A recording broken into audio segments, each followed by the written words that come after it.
It is now time for the part of this whole process I've been most excited about. I'm stacking blocks for our walls. So, again, I'm using an ICF wall construction. So all of our exterior walls will be made out of this ICF, which stands for insulated concrete forms. That means they will be very strong, they will be very thick, and they'll be made of solid concrete. So we should be able to stand pretty well anything except a direct hit by a tornado, without having to need to worry about a storm shelter. Of course, we'll end up putting one of those in anyway, but that's a step that's going to be later on down the road. So let me show you how these things work. They're really freaking cool. So here is what I have shipped to me. They come in these big cases. So there are corner blocks, which is what these are. Actually, I think that's what all of these are. So these are, well, let me show you one that's you can see a little closer. Okay, so here's a corner block up close. So the way these things work is these are 11 1/4 inches thick from outside to inside, or well, outside to inside. So we've got 3 inches of foam. We've got a 6-inch space here, held together by this plastic webbing, and then another 3 inches of foam. So this webbing goes all the way through all the foam, and it's kind of hard to see, but right here it says Fox Blocks. Anywhere that you see this Fox Blocks, that indicates that you have the outside portion of this plastic webbing underneath, which happens to be the exact same width as a wall stud, as a 2x4 wall stud. And so these end up being your supports for during your pour, but once your concrete's cured, this ends up being your attachment point for anything you would put against the wall. You treat these exactly like you would a stick-framed construction stud. So this will hold whatever we fasten to our exterior. This is what we'll fasten our interior walls to. So this is a really cool product. They're basically big Legos. I mean, they're made of styrofoam. They're really light, but you can see they've got indentions and these little pieces sticking up. This all fits and locks together so that it's a solid piece and will be locked together in such a way to hold concrete whenever you pour it in. So I've already got the first row mostly stacked over here. So here's how this goes. You start with the corners. So we've got the corner in place, and from there you stack out your straight blocks. Straight blocks are, again, exactly the same as those corners. It just doesn't have a 90-degree turn in it. And then to hold these together, especially this bottom row. Okay, a call from the concrete pump truck. So let's try this again. So this is the junction between a corner block right there and a straight block. So these side pieces fit perfectly together with, you've got, again, it's not quite as pronounced, but you've got some kind of Lego lock situation going on here. And then that's held together by these little clips. These clips are sized perfectly to hook on one side and hook across the other. And they're strong, it won't go anywhere. This then turns it into basically one solid piece. So you hook this at every junction between blocks, and then as we build up, we will hook them vertically between rows of blocks to lock them all in place. That, coupled with the rebar we're putting in the middle for structural support, and also just to add some weight while we're sitting out here, because as you can imagine, these are not that heavy. So this is a little, this helps weight it down in case we get some wind. Once we build up to about 4 rows, then we will start adding bracing. So we have bracing that goes along the side of the wall, and then it has a cantilever that comes out at an angle down here and fastens to the concrete, or we can put it on the outside and just stake it into the ground. But that will also support it, mainly for during the pour, and allow us to make adjustments up or down to make sure that everything gets poured straight and plumb on the day we put concrete in there. But this first row, I mean, it's not quite complete. There's a little bit more to do, but this is maybe an hour's worth of work, just me and Dad out here. Actually, we had help from Piper and Evie as well.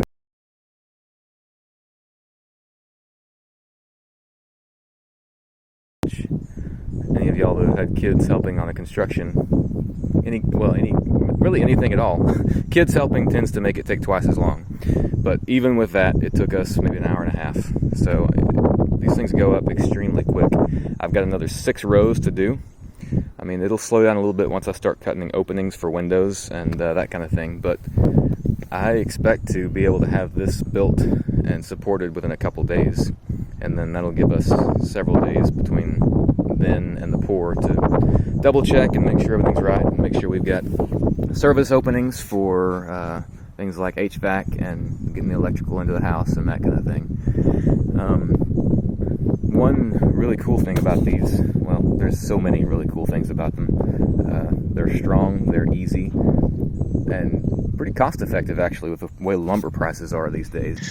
These things end up giving you an R value of about 25 by the time you complete the wall, between the foam and the concrete and whatever gypsum and exterior siding you put on, which is pretty amazing.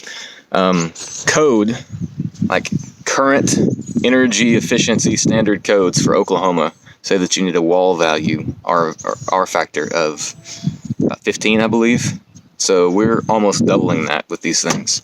On top of that, it's completely airtight as long as you seal up your windows and your junction between your roof and your walls really well, which means you don't have any heat or cooling loss to airflow just getting out of the house. So the result is this should be super energy efficient. In fact, we're not going to be putting in a central HVAC unit. We're just going to be putting in mini splits.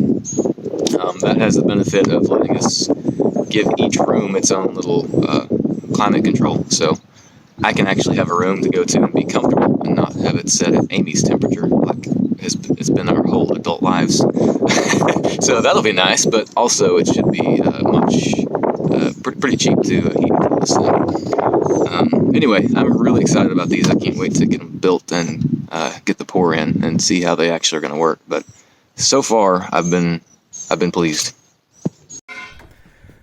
Okay, here is Fox Blocks mid-construction.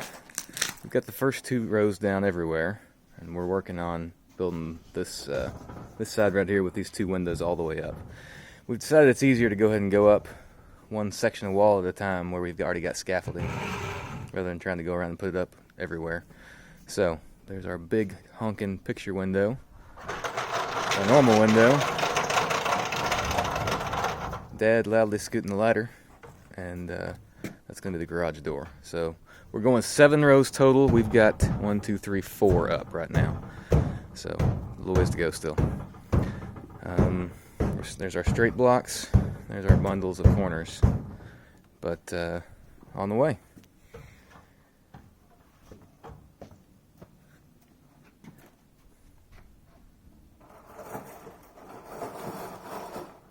All right, here's day 2 of putting up blocks, really more like day 2.5, I guess. Yesterday we got that whole wall done, so that's the kitchen, and then today we're working on garage door over the laundry room and all that, and building backwards. It's going a little slower than I expected, but of course I'm not a professional crew, so it should go slower. It's a little frustrating, so I think I'll be working on it quite a bit this weekend, but that's progress so far. We've used a heck of a lot of blocks, and we're kind of slowly getting the rhythm down. What slows us down by far the most is any of these openings. Those openings take a lot of effort to get squared up, get supported at the right dimensions, and then get everything built around them properly. Those are taking some time. So we're going to start on this, I'm going to continue on this north wall because there are an additional 7 openings to get around. Once that's done, the rest of it should go way faster because I think there's only 4 more openings for the whole rest of the building after that point. So these straight blank walls with no openings, just stacking straight up, those go really fast. So hopefully today we'll get a lot more progress done than just 2 of the short walls.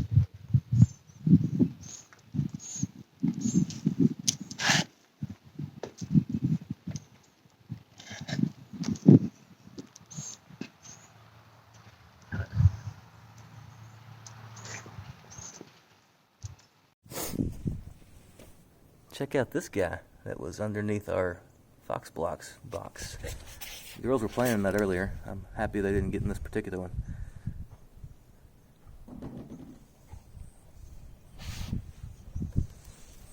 We are probably 80% of the way ready for pour day. We've got that little section where we ran out of blocks. That's going to take about 20 straight blocks to be able to finish that off. Those are coming tomorrow morning. In the meantime, I've got a little bit of strapping to do. So whenever you have a weak spot or a potential weak spot, such as around all of the openings and anywhere where you have to connect 2 blocks up without using the interlocks of the side of the factory interlocks of the blocks, like this here, you end up having to strap it, which is just screwing a piece of wood across it. So I'm working on doing that right now.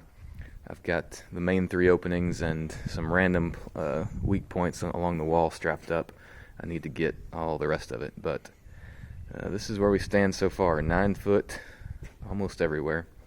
After strapping comes spray foaming any of those holes. You can see several spots, again mostly around the window and door openings that I need to fill in, make sure concrete doesn't come squirting out of there in a couple days.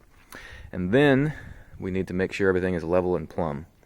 You do that by putting a string line along the outside and making sure everything is the same distance away from that string all the way around the perimeter, and adjusting as you go to make sure. Anyway, that's where we stand on Monday, April 12th, 2 days before we have concrete and a pump truck coming on Wednesday.